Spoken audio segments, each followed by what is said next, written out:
Temos a face de Deus em oração em nome do Senhor Jesus. Amém.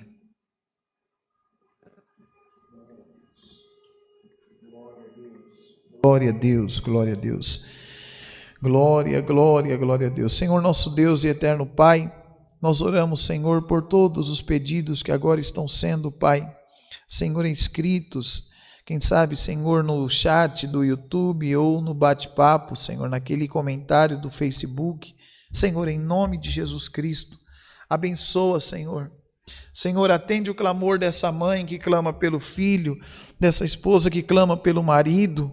Oh Espírito Santo de Deus, nós clamamos a Ti agora e pedimos ao Senhor, Pai, manifesta o Teu poder, Pai, na vida de todos que estão agora na mesma comunhão, uns de joelho, outros em pé trabalhando, outros sentados, até acamados, Pai, mas que estão na mesma comunhão, Senhor, batendo a porta da Tua misericórdia, clamando ao Senhor, pedindo do Teu poder, Pai.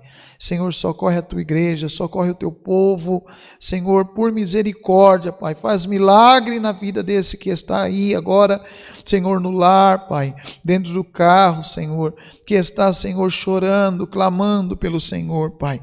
Senhor, socorre o Teu povo na terra.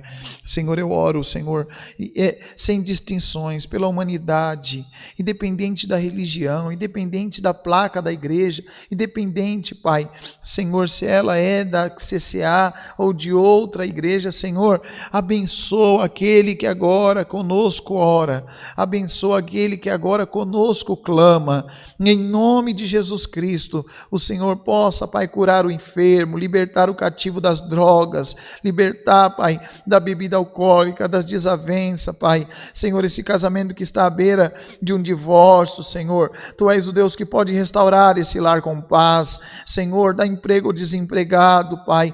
Alegra o triste, fortalece o fraco, anima o abatido, Senhor. Dá vitória, Pai, àquele que crê e busca conosco, o Senhor, agora, Pai. Senhor, toma a direção deste culto, Senhor. Senhor, em nome de Jesus Cristo, fala conosco através da Tua palavra.